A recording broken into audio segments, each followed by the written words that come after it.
نحمدہ و نصلی علی رسولہ الکریم اما بعد فاعوذ باللہ من الشیطان الرجیم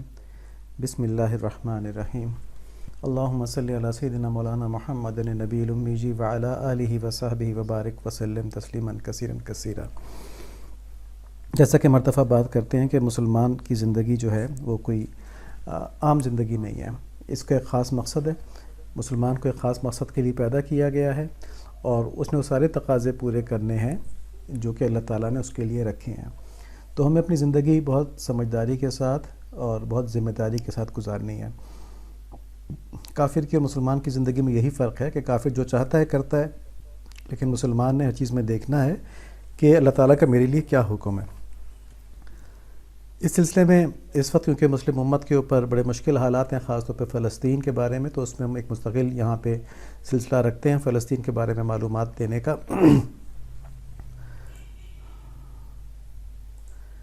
تم نے پچھلی مرتبہ بتایا تھا کہ فلسطین کسی عام مسلم ملک کی طرح یا مسلم سرزمین کی طرح نہیں ہے،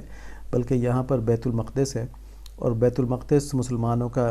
قبلہ اول، مسجد اقصیٰ وہاں پر ہے، اور آپ صلی اللہ علیہ وآلہ وسلم کی معراج سے بھی یہ جگہ وابستہ ہے۔ تو اس کی حفاظت بھی حرمین شریفین کی حفاظت کی طرح مسلمانوں کے اوپر فرض ہے۔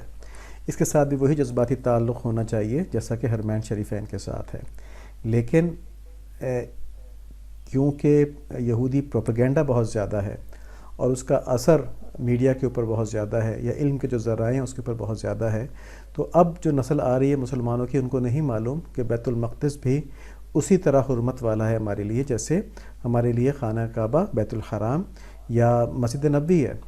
ٹھیک ہے۔ اسی طرح سے اس کی بھی فضیلت ہے، اور جس طرح ہم اس کی حفاظت کے لیے جان دینے کو تیار ہیں، اسی طرح ہمیں اس کی حفاظت کے لیے بھی اتنا ہی پرجوش ہونا چاہیے۔ تو آج اسی سلسلے میں مزید دیکھتے ہیں۔ النکبہ یہ وہ وقت ہے 1948 میں، جب کہ فلسطینیوں کو ہٹا کے وہاں پہ اسرائیلیوں کو، یہودیوں کو آباد کیا گیا تھا۔ تو 75 سال ہو گئے اس واقعے کو کہ فلسطینیوں کو ان کی آبائی زمینوں سے، آبائی گھروں سے نکال دیا گیا تھا، اور ایک اندازے کے مطابق 531 گاؤں تباہ کر دیے گئے تھے، اور 70 سے زائد جگہوں کے اوپر قتل عام ہوا تھا، جسے میسکر کہتے ہیں، قتل عام ہوا تھا۔ 1947 سے 48 کے بیچ میں ہزاروں فلسطینی شہید کیے گئے، اور فلسطین کی 2/3 آبادی، 2/3 آبادی جو تھی وہ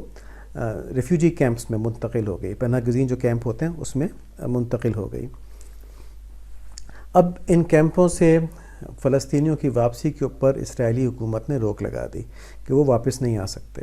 اور 1950 میں ایبسینٹی پراپرٹی لاء یہ پرومولگیٹ کیا، یہ انہوں نے بنایا، اور اس لاء کے تحت جن زمینوں کا، گھروں کا، جائیدادوں کا کوئی والی وارث نہیں ہے تو ان کو اسٹیٹ اپنے قبضے میں کر لے گی۔ تو یہاں پر یہ ہوا کہ ایک طرف تو فلسطینیوں کو واپس آنے سے زبردستی روک دیا گیا، اور دوسری طرف اس قانون کے تحت کہا جی اس زمین کا تو کوئی مالک ہی نہیں ہے، کافی عرصے سے آیا نہیں ہے، تو یہ اب سرکار ضبط کر لے گی۔ تو اس طرح وہ فلسطینی جو اس نکبہ کے اندر بے گھر ہو گئے تھے اور پناہ گزین کیمپ میں، ریفیوجی کیمپس میں چلے گئے تھے، ان کی واپسی روک دی گئی، ان کی پراپرٹیز پہ قبضہ کر لیا گیا۔ اور اب 75-76 سال گزرنے کے بعد بھی اسی لاء کے تحت مزید فلسطینیوں کو دھکا دیا جاتا ہے، نکالا جاتا ہے ان کی پراپرٹی سے، اور ان کی پراپرٹی کے اوپر قبضہ کر لیا جاتا ہے۔ اس طرح اسرائیل جو ہے وہ فلسطین کی آبادیوں کی ڈیموگرافی چینج کر رہا ہے۔ ڈیموگرافی کا مطلب کیا ہے کہ پہلے وہ تھا کہ یہ فلسطین کا علاقہ ہے، اب وہاں پہ اسرائیلی آباد کر دیا، یہودی آباد کر دیا، تو کہا نہیں جی تو ہمارے لوگ یہاں بیٹھے ہوئے ہیں، تو یہ ہمارا علاقہ ہے۔ جیسے انڈیا کی کوشش ہے کشمیر میں کرنے کی کہ کشمیر میں ہندوؤں کو لا کے بسا لیا جائے، مسلمانوں کو وہاں سے اسکویز کرا دیا جائے، تو پھر کہا جائے جی یہاں پہ ہندو بھی بہت رہتے ہیں، تو یہ خالی مسلمانوں کا نہیں ہے کشمیر۔ اس جو ہم نے پہلے لاء دیکھا ہے ایبسینٹی پراپرٹی لاء جو 1950 میں تھا، اس کے ساتھ ساتھ 2 لاز اور بنائے، لاء آف ریٹرن 1950 میں ہی، اور لاء سٹیزنشپ لاء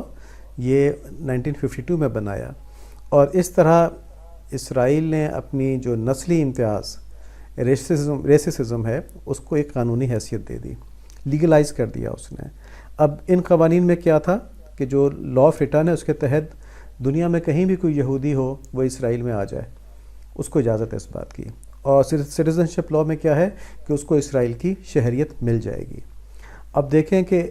فلسطینیوں کو تو ریفیوجی کیمپ میں بھیج دیا گیا اور ان کو واپس آنے سے روک دیا گیا، اور اسرائیلیوں کو دنیا بھر سے بلا رہے ہیں، ان کو شہریت دے رہے ہیں اور ان کو فلسطینیوں کی جائیدادیں دے رہے ہیں جن سے کہ زبردستی ان کو مار پیٹ کے بے دخل کر دیا گیا تھا۔ تو یہ ظلم وہاں پر ہو رہا ہے، یہ نہیں کہ یہ ہو چکا ہے، ابھی بھی ایسا ہو رہا ہے وہاں پہ۔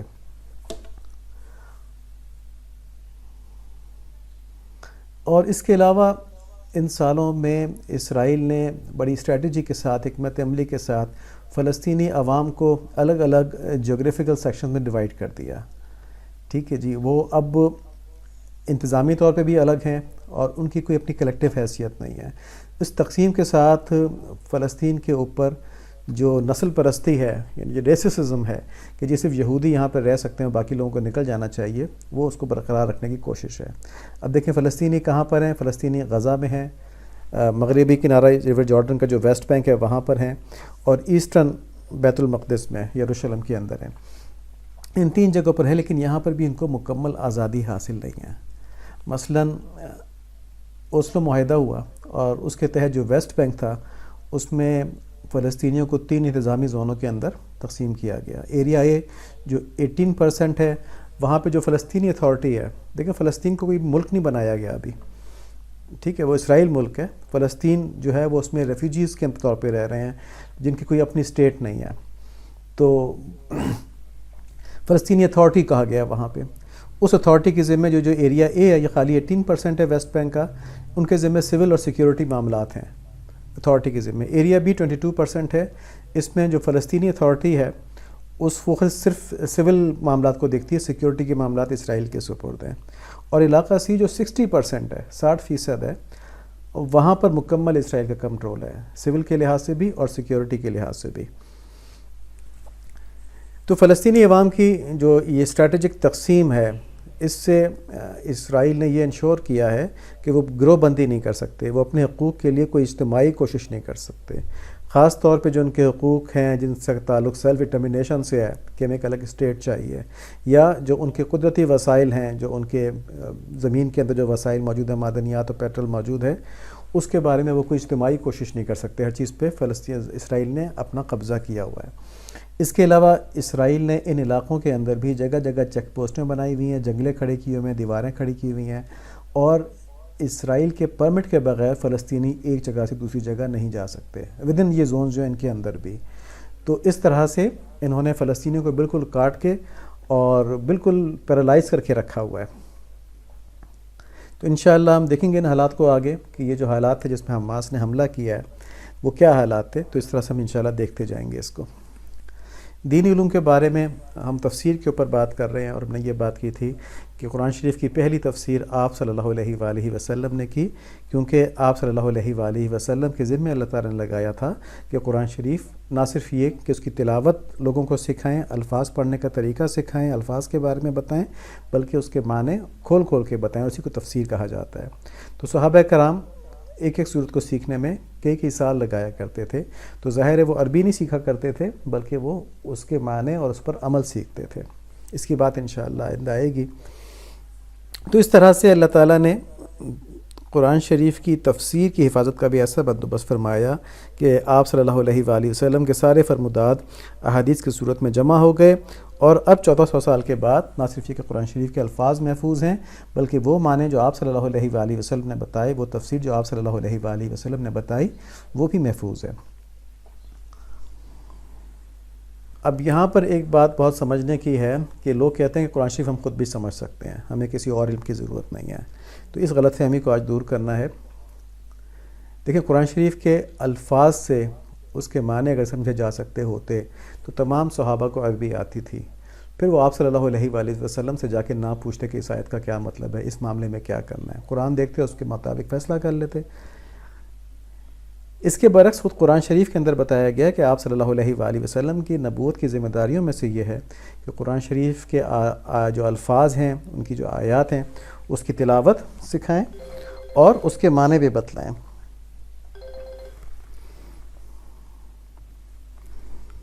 چنانچہ قرآن شریف سمجھنے کے لیے صرف عربی ترجمہ نہیں بلکہ وہ سارے دینی علوم چاہیے جن سے کہ آپ صلی اللہ علیہ وآلہ وسلم کی تعلیمات تک پہنچا جا سکے۔ تو اس میں عربی گرامر شامل ہے، عربی ادب شامل ہے، ٹھیک ہے. اس وقت جو عربی ادب تھا وہ بتاتا ہے کہ کن جملوں کی اور کن فریزز کی کیا مطلب اس وقت عرب لیا کرتے تھے. اصول فقہ، اصول تفسیر، اسلامی عقائد وغیرہ، ان سب چیزوں کا گہرا علم چاہیے. اب کچھ لوگ جو ہیں وہ صرف قرآن شریف کا ترجمہ پڑھ کے یا تھوڑی بہت عربی سیکھ کے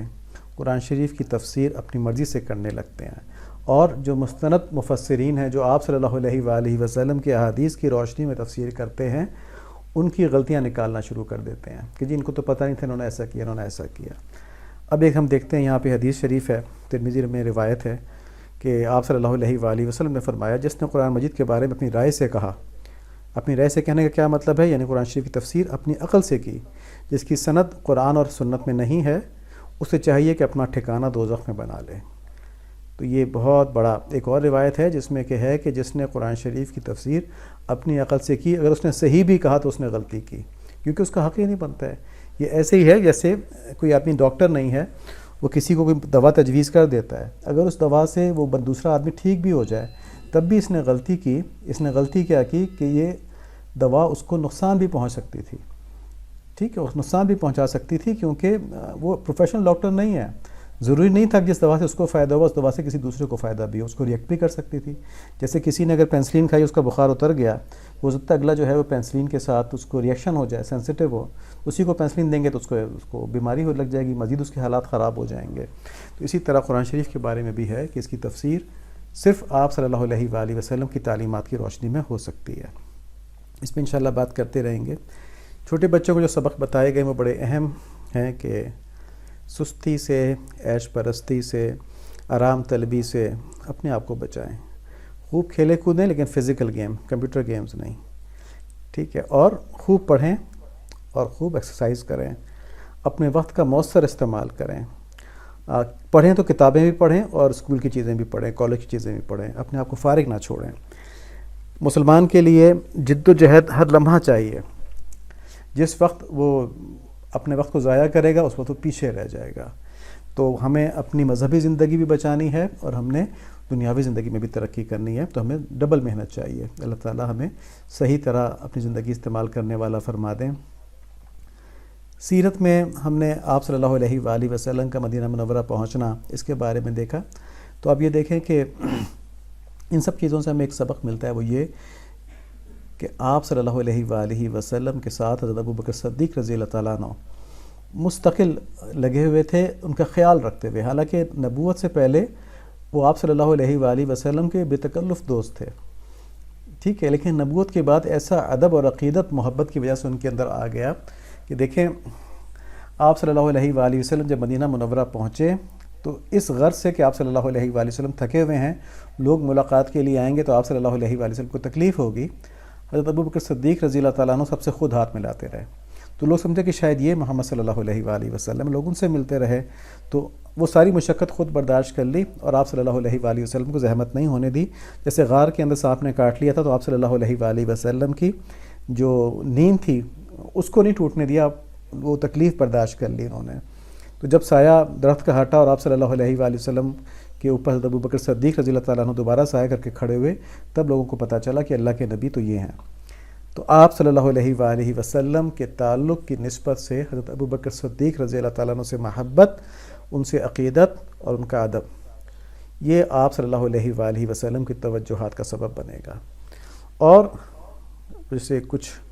جو گمراہ لوگ ہیں، گمراہ فرقے ہیں، وہ حضرت ابوبکر صدیق رضی اللہ عنہ کی شان میں بڑی گستاخیاں کرتے ہیں.